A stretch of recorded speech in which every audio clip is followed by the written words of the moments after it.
प्रधानमंत्री नरेंद्र मोदी इस समय नेहरू जी का रिकॉर्ड तोड़ दिए हैं। लगातार तीसरी बार भारत के प्रधानमंत्री बने हैं, वो भी चुनाव जीतकर, और आज ही के दिन वो तीसरी बार शपथ लिए थे। कैसा रहा उनका कार्यकाल? भारत की जनता, देश की जनता क्या सोचती है इसको लेकर? देखिए, देश की आज़ादी के बाद निश्चित रूप से एक ही पार्टी थी, कांग्रेस पार्टी थी। उसका सरकार तीसरी बार आई। आप 65 और 70 के बाद देखेंगे, राजीव गांधी जी के बाद करीब 2005 तक ले 4 तक ले गठबंधन की सरकार आई, जिसमें 20 पार्टियां, 22 पार्टियां, 23 पार्टियों का गठबंधन चला।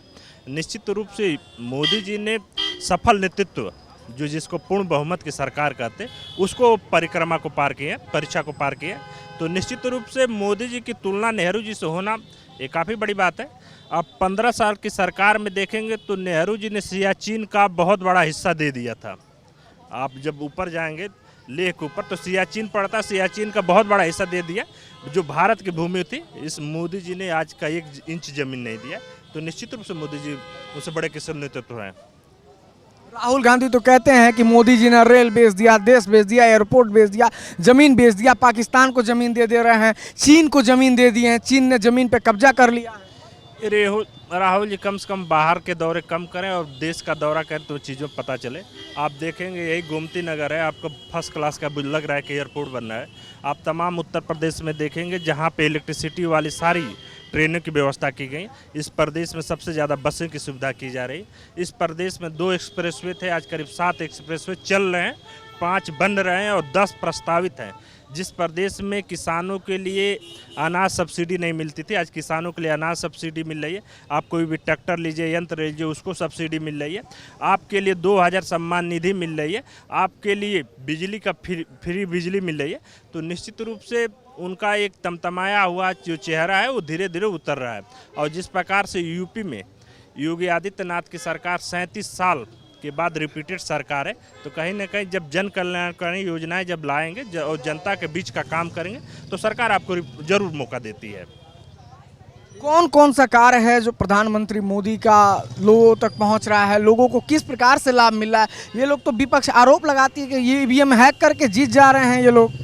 आप बात करो अगर यूपी में, आप देखेंगे मेरठ से और दिल्ली में आने में करीब 2 घंटा लगता था। आपका रैपिड मेट्रो के द्वारा आप 45 मिनट में आप सफ़र कर रहे हैं। प्रयागराज से मेरठ जाने में आपको 12 घंटे लगते थे, मात्र 6 घंटे में आप जा रहे हैं। पूर्वांचल एक्सप्रेसवे गाजीपुर से लेकर लखनऊ आने में जो 10 घंटे का मात्र सफ़र लगता था, 3-4 घंटे में आपका पूरा हो रहा है। आप गोरखपुर लिंक से लेकर और आजमगढ़ जाने में 4 घंटे का जो सफ़र लगता था, मैं 45 मिनट लग रहा है। आप गाजीपुर से माझी घाट में जाने में आपको 4 घंटे का लगता था सफ़र, मात्र 3 घंटे 2 घंटे का लग रहा है। आप तमाम अब गंगा एक्सप्रेसवे वो बन रहा है, गोरखपुर से और सहारनपुर तक ले एक एक्सप्रेसवे बन रहा है। तमाम छोटे छोटे बड़े एक्सप्रेसवे हर जिलों को जोड़ रहा है। और तमाम उद्यम का आप मुख्यमंत्री उद्यम योजना देखिए, किसान अगर गाय पालेंगे तो उसके लिए सब्सिडी है, विश्वामित्र सब आपको मिल रहा है। तमाम अब चीज़ों को मिल रहा है और हर प्रकार से जनता के लिए सरकार काम कर रही है। क्या डबल इंजन के सरकार में लोगों को रोजगार मिल रहा है? लोगों के लिए तमाम सुविधाएं मिल रही हैं? देखिए, इस प्रदेश की जब आप बात करते हैं तो गन्ना का 1.5 लाख करोड़ जो सरकार देने से बचती थी, इस प्रदेश में 3 लाख का जब आय होता था पूरा प्रदेश का, तो 1.5 लाख गन्ना देना मतलब आप पूरा सुसाइड करना होता आपका पॉलिटिक्स।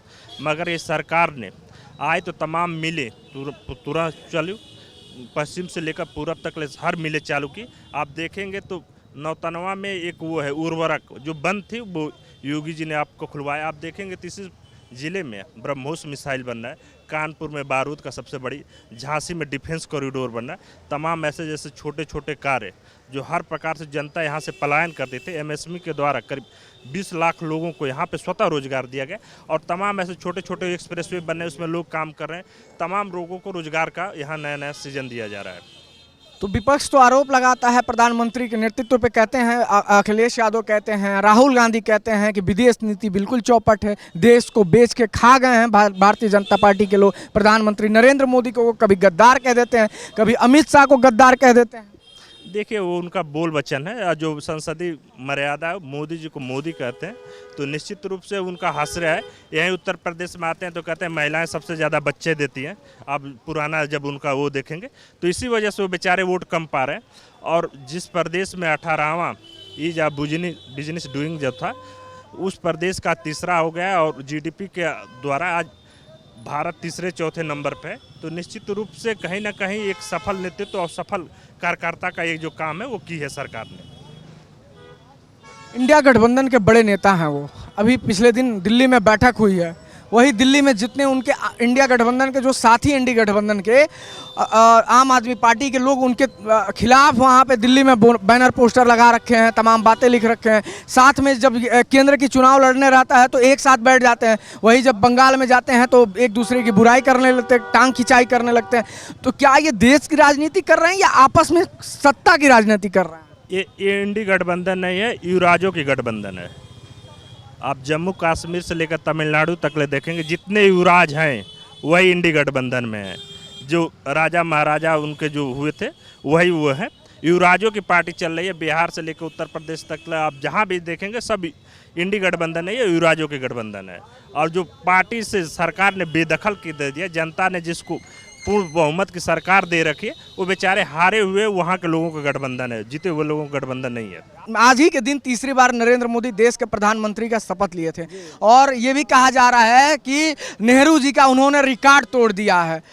क्या चीजें, जनता इसको लेकर क्या सोचती है? देखिए, रिकॉर्ड तोड़ दिया है वो अच्छी बात है, लेकिन इस सरकार से थोड़ी शिकायतें हैं कि छात्रों के मुद्दों को ध्यान में रखे। सब कुछ ठीक है, लेकिन छात्र का जो मसला है थोड़ा इस पे ध्यान दें कि पेपर कोई लीक ना हो। अगर कोई पेपर लीक हो तो उस पर ठोस कार्रवाई हो। लेकिन एक भैया बता रहे थे कि सरकार गिर जाएगी, तो आपको बता दें कि टीएमसी पार्टी के विधायक सरकार में जुड़ गए हैं, तो सरकार गिरने की संभावना छोड़ दे सही लोग। इन लोगों को सत्ता मिलनी नहीं है इतनी जल्दी। तो राहुल गांधी तो कह रहे हैं 2029 में हम आ रहे हैं। आने दीजिए। अभी तो कह रहे थे कि 1 साल में सरकार गिर जाएगी, अल्पमत में आ जाएगी। अभी आज ही के 20 सांसद और एनडीए गठबंधन में जुड़ गए हैं। अभी रुकिए, 20 सांसद अभी और आ रहे हैं एनडीए गठबंधन में। मतलब 2024 के चुनाव के बाद ऐसे होता था कि नीतीश कुमार निकल जाएंगे, चंद्रबाबू नायडू निकल जाएंगे। अभी दिल्ली के सड़कों पे उन्हीं के गठबंधन के लोग के, आम आदमी पार्टी के द्वारा कई सारे बैनर्स लगाए गए हैं। सुना था, इसमें मैं बता रहा हूँ, मैं बिहार चुनाव में था, तो बिहार चुनाव में एक हुआ था ना कि आरजेडी और कांग्रेस में हो रहा था कि फ्रेंडली फाइट। मतलब हमारे भोजपुरी में कहावत है कि पंचायतिया तो माना था नहीं, लेकिन खुटवा वही जक रही। उसी का शॉर्ट टर्म में फ्रेंडली फाइट। भाई कौन सा आपका गठबंधन है कि आपके भी पार्टी या वो गठबंधन वाली पार्टी दोनों चुनाव लड़ेंगे एक ही सीट से? अच्छा, ये एक चीज बताइए, ये चीजें समझ में नहीं आती है। जब इनको केंद्र में चुनाव लड़ना रहता है तो एक साथ बैठ जाते हैं, जब राज्य में चुनाव लड़ना है तो आपस में एक दूसरे को इंडिया गठबंधन के चुनाव में ममता बनर्जी भी साथ में थी। वही ममता बनर्जी बंगाल में कांग्रेस और ममता बनर्जी एक दूसरे के खिलाफ लोकसभा चुनाव लड़े थे। क्या ये जनता के साथ धोखेबाजी नहीं है? देखिए, होता क्या है ना कि आपके पास कुछ नहीं है तो थोड़ा बहुत लाइमलाइट दिखाने के लिए आना पड़ता है। जैसे कभी गए तो अंडमान में कूद गए, अंडमान में कूद गई थी स्कूबा डाइविंग के, हम दिखा रहे हैं कि स्कूबा डाइविंग कर रहे हैं, प्रधानमंत्री जी करके दिखाएं। ये बताइए, जब राहुल गांधी कर रहे हैं तो ठीक है, इसके पहले प्रधानमंत्री मोदी जब समुद्र के तल में गए थे, वहां साधना किए थे, तो यही लोग मजाक बना रहे थे। देखिए, ये लोग मजाक बनाना, इनके पास कुछ है नहीं कहने के लिए। जैसे कि नहीं होता, छोटा बच्चा अगर कुछ नहीं कर पाता तो घर का सामान छीट देता है, उसी में फंसा रहता है, वही है इनका। क्या कह रहे हैं? पप्पू भी तो पड़ा था राहुल गांधी का नाम। हाँ, कह रहे हैं 2029 में हम आ रहे हैं। वाह, स्वागत है। जनता उनको अगर वोट देती है, बुला रही है, तो स्वागत है। कह रहे हैं प्रधानमंत्री मोदी जी का छुट्टी हो जाएगा 29 में। भाई, कल मेरा कौन बाप होगा, ये तो भविष्य की बात है ना। हाँ, नहीं, कल मेरा प्रधानमंत्री कौन होगा ये जनता जानती है। हमारे कहने का मतलब है कि कल देश का प्रधानमंत्री कल कौन होगा। अरे भाई, जनता किसको चुन के भेजेगी ये जनता पे डिपेंड करता है। ये हम और आप डिसाइड नहीं कर सकते हैं। ये सब लोग कहते हैं कि मैं आ रहा हूँ, मेरी इतनी सरकारें आ रही हैं, मैं इतना जीत रहा हूँ। इनका राहुल गांधी कह रहे हैं कि मोदी जी ने देश बेच दिया, रेल बेच दिया, एयरपोर्ट बेच दिया। अब किसी दिन पूरे दुनिया को ना देश को ना भेज दें। क्या सब कुछ बेचने के बाद भी जनता उनको वोट दे रही है। इसके लिए तो कह रहे हैं ईवीएम हैक हो गया। तो कुछ नहीं बेच रहा है, फिर भी जनता उनको वोट नहीं दे रही है। पूछना है कि राहुल गांधी के नाना या मामा इटली से आके खरीदे थे क्या? ये लोग हल्ला मचाते कि अडानी को एयरपोर्ट दे दिया। अडानी से पहले को एयरपोर्ट किसके हाथ में था आपको पता है? आपको पता है एयरपोर्ट किसके हाथ में था? एक विदेश की कंपनी थी GRM और GBK मिल के चलाया करती थी एयरपोर्ट को। अब जब अपने देश के लोगों के हाथ में एयरपोर्ट दिया गया तो इनके पिछवाड़े में चुल मचेगी कि अपने ही देश को कैसे दे दिया। ये लोग विदेशों को दे, लोगों को दे तो ठीक है, लेकिन अपने देश के लोग के हाथ में नहीं जाना चाहिए। ये लोग चुल मचा रहे हैं ग्रेट अंडमान प्रोजेक्ट पे, दुनिया भर का कैंपेन चल रहा है। अरे सब ये बताइए, हम क्या, हम 50वीं वो पिछली वाली सदी में जीना चाहिए कि हमको आगे डेवलप करना चाहिए? अरे कहीं डेवलपमेंट होता है तो वहाँ की चीज़ों को हटाया जाता है, नया स्ट्रक्चर बनता है। आपको डेवलपमेंट चाहिए लेकिन कुछ चीज़ हटना नहीं चाहिए। रोड बनना है लेकिन यहाँ पड़ने वाली घर को तोड़ना नहीं है। तो हवा में रोड बना दीजिए, चले हवा में रोड। क्या हुआ? अच्छा एक चीज़ बताइए, इस जगह पे रोड बनाना है हमको, इस जगह को हटाएंगे तो चलिए घर है तो ठीक है, पेड़ पौधे हैं तो उसको हम कहाँ ले आकर? जो ऐसे लोग हैं जो सड़कों पे ही घर बना लिए हैं। नहीं, आपको एक चीज़ कह रहा है, डेवलपमेंट चाहिए अमेरिका और चाइना वाली, लेकिन आप रहेंगे वही 17वीं शताब्दी वाली चीज़ें चाहिए। आपको जंगल ज़मीन चाहिए लेकिन डेवलपमेंट अमेरिका वाली चाहिए। कैसा काम कर रहे हैं मोदी? 2029 में आप लोग किसको देखेंगे? नरेंद्र मोदी को देखेंगे कि विपक्ष के सबसे बड़े नेता राहुल गांधी को देखेंगे? विपक्ष में अभी कोई यूनिटी नहीं है। अगर अब विपक्ष गलती से भी आता है तो इसमें चोरम चोर रहेगा। एग्जाम्पल के लिए आपको बता दें कि लालू यादव पे चारा चोर का मुकदमा कांग्रेस के सरकार में लिखा गया था, लेकिन जैसे ही कांग्रेस के पास बहुमत नहीं था, लालू यादव ने समर्थन दिया, फिर वो केस को विड्रॉ किया गया।